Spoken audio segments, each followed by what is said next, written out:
Hey guys, मैं हूं सचिन निगम और मार्वल हमसे कुछ हाइड कर रहा है। अभी थोड़े दिन पहले एक इवेंट के दौरान जो है वो केविन फाइगी का एक इंटरव्यू हुआ। तो केविन फाइगी से पूछा गया कि थंडरबोल्ट्स के एंड में आपने एक शिप दिखाई जहां पर जो फंटास्टिक फोर की शिप है वो एमसीयू के अंदर आ रही है, तो उसके ऊपर कुछ कमेंट करना चाहेंगे? तो केविन फाइगी ने बड़ी ही क्रिप्टिक बात की है और उस क्रिप्टिक बात के अंदर बहुत सारी चीज़ें छुपी हुई हैं। तो उन्होंने बोला, उनका एग्जैक्ट कोट मैं बता रहा हूँ। उन्होंने बोला कि फंटास्टिक फोर की जो शिप है जो हम देखने वाले हैं जुलाई में, फंटास्टिक फोर पेड्रो वाली, ठीक है। फंटास्टिक फोर की जो शिप है उसका नाम है एक्सेलसियोर। अब एक्सेलसियोर ऑब्वियसली स्टैनली के बारे में एक रेफरेंस है, ईस्टर एग टाइप कह सकते हो। तो केविन फेगी ने बोला कि उसकी जो शिप का नाम है, फंटास्टिक फोर की शिप का नाम है एक्सेलसियोर, और थंडरबोल्ट्स के एंड में जो हमने शिप देखी है वो शायद उनकी नहीं है, ये केविन फेगी ने बोली है। तो ऑब्वियसली लास्ट टाइम मैंने इसके ऊपर बात की थी थंडरबोल्ट्स के पोस्ट क्रेडिट सीन में, तब मैंने तुम्हें बताया था कि पॉसिबिलिटी किस किस चीज़ की है। तो उस थ्योरी के ऊपर डबल डाउन करने वाला हूँ और डिटेल्स बताने वाला हूँ। So without any more time let's begin this video. अब सबसे पहले केविन फेगी ने जब ये बात बोली ना, तो उनको पता था कि वो क्या बोल रहे हैं, उन्होंने ऐसे ही नहीं बोल दिया। और ऑलरेडी हम ये बात डिस्कस कर चुके हैं कि फंटास्टिक फोर की जो शिप है उसके अंदर 3 फिन है, और जो थंडरबोल्ट्स के एंड में फंटास्टिक फोर की शिप आ रही है उसके अंदर 4 फिन है। क्या ऐसा हो सकता है कि उन्होंने शिप बदल ली हो? बिल्कुल हो सकता है। लेकिन फिर केविन फेगी ने ये क्यों बोला कि फंटास्टिक फोर की शिप का नाम है एक्सेलसियोर और मुझे नहीं लगता कि ये वो शिप है? क्या वो हिंट दे रहे किसी और चीज़ के ऊपर? मुझे लगता है कि यहाँ पर अगेन 2-3 पॉसिबिलिटी निकल कर आ रही हैं। अब थोड़े दिन पहले मैंने अपनी एक वीडियो के अंदर बात की थी फंटास्टिक फोर के पोस्ट क्रेडिट सीन के बारे में, जहाँ पे मैंने तुम्हें बताया था कि हमें डॉक्टर डूम देखने को मिलेगा। लेकिन हमें ये नहीं पता था कि एक्चुअली में उस शिप के अंदर कौन है जो थंडरबोल्ट्स के अंदर हमें देखने को मिली थी। अभी हम ये एज्यूम करके चल रहे हैं क्योंकि इस पर 4 लिखा है और जो म्यूजिक है वो फंटास्टिक फोर का चलता है। हम ये एज्यूम करके चल रहे हैं कि इसके अंदर फंटास्टिक फोर है। लेकिन हमें ये नहीं भूलना चाहिए कि भैया अगर फंटास्टिक फोर की शिप जो है वो थंडरबोल्ट्स में ऑलरेडी दिखा दी गई है और ये जो सीन है ये अवेंजर्स डूम्सडे का है। इसका मतलब ये है कि फंटास्टिक फोर का जो एंडिंग है वो मार्वल ने ऑलरेडी स्पॉइल कर दिया, क्योंकि हमें अब पता चल चुका है कि फंटास्टिक फोर जो है वो अपना यूनिवर्स छोड़कर मार्वल के 616 या फिर अर्थ जो है 19999 में आ जाएंगे, ठीक है। तो क्या मार्वल ऐसा करेगा? मुझे नहीं लगता। मुझे लगता है कि मार्वल जो है ना यहाँ पे बेट एंड स्विच खेल रहा है। और मैंने अपनी लास्ट वीडियो में बताया था कि मुझे पता चला है कि फंटास्टिक फोर के एंड के अंदर आपको क्रिस एवंस और पुरानी वाली फंटास्टिक फोर की टीम देखने को मिलेगी। तो क्या ऐसा पॉसिबल है, क्या ऐसा पॉसिबल है कि जो पोस्ट क्रेडिट सीन की मैं बात कर रहा था, Chris Evans, Michael Chiklis, Ioan Gruffudd और जेसिका एल्बा, वो जो टीम है वो इस फंटास्टिक फोर की शिप में हो? इससे होगा क्या कि फंटास्टिक फोर की शिप जो हम एक्सपेक्ट कर रहे हैं कि इसके अंदर से पेड्रो की टीम निकलेगी, जब अवेंजर्स डूम्सडे हम देखेंगे ना, उसके अंदर से हमें Chris Evans, Michael Chiklis, Ioan Gruffudd और जेसिका एल्बा देखने को मिले।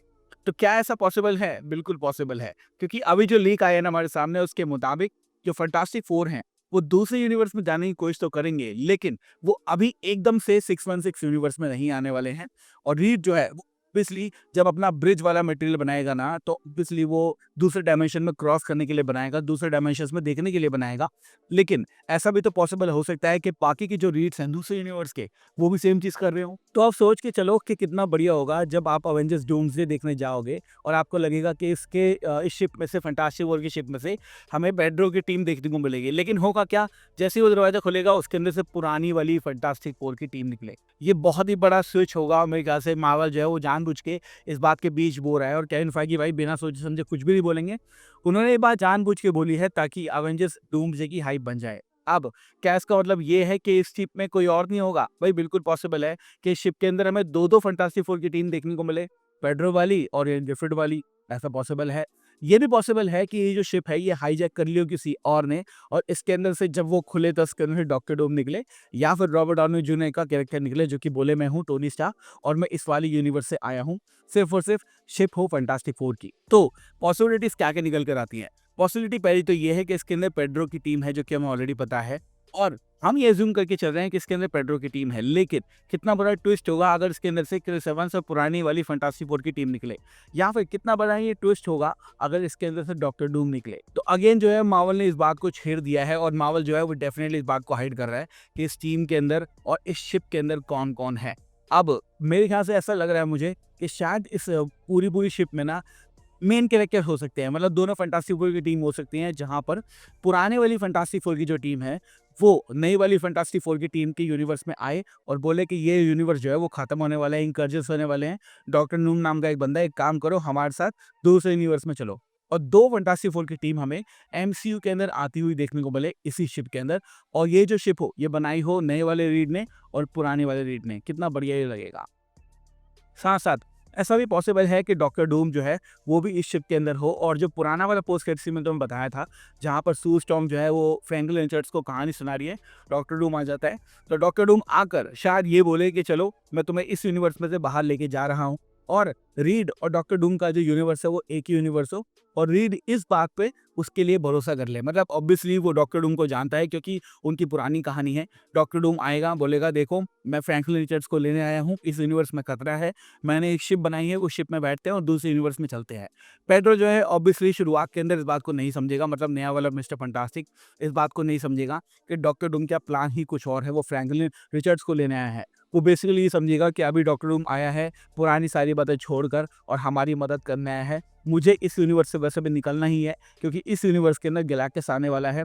शायद ऐसा हो और डॉक्टर डूम जो है उसको लेकर नए वाले यूनिवर्स में आ जाए और वहाँ पर जाकर फिर अनाउंस करे कि मैं डॉक्टर डूम नहीं हूँ, मैं हूँ टोनी स्टार्क, और उसके बाद जो उसका प्लान होगा उसको वो फुलफिल करे। अब मुझे पता है कि थंडरबोल्ट्स का जो सीन हमें देखने को मिला था ना, उसके अंदर तो पूरे तरीके से ये समझाया गया था कि भैया ये पेड्रो वाली टीम ही है, और हमें भी ऐसा ही लग रहा है। लेकिन मैं ये मान के चल रहा हूँ कि केविन फीगे कॉमेंट्स अगर देख लो, अवेंजर्स डूम्सडे का सेटअप अगर देख लो, और मार्वल जो हमेशा करता है बेट एंड स्विच और ट्विस्ट जो डालता है उसको अगर देख लो, तो मार्वल ने ये जो फैंटास्टिक फोर का जो सीन रखा है ना, जिसके अंदर थंडरबोल्ट्स के अंदर वो आ रहे हैं, इसके अंदर कुछ ना कुछ गड़बड़ तो मुझे फील हो रही है। तो आप मुझे कमेंट सेक्शन में जरूर बताना कि अकॉर्डिंग टू यू इस शिप में कौन है। हमें पता है ऑलरेडी हमने बात कर रखी है, इसके ऊपर 2-3 बार बात कर रखी है, बट ये फॉर्मेट ना मुझे केविन फीगे का थोड़ा सा खटक गया जब उन्होंने बोला कि उनकी जो शिप है वो एक्सेलसियोर है और ये शिप कौन सी है मुझे नहीं पता। तो या कुछ ना कुछ तो वो सोच रहे हो, कुछ ना कुछ हिंट तो वो दे रहे हैं। Thank you so much for watching this video. मैं हूँ सचिन निगम, मिलूंगा आपसे अगली वीडियो के अंदर। Bye guys, love you all and have a great amazing day.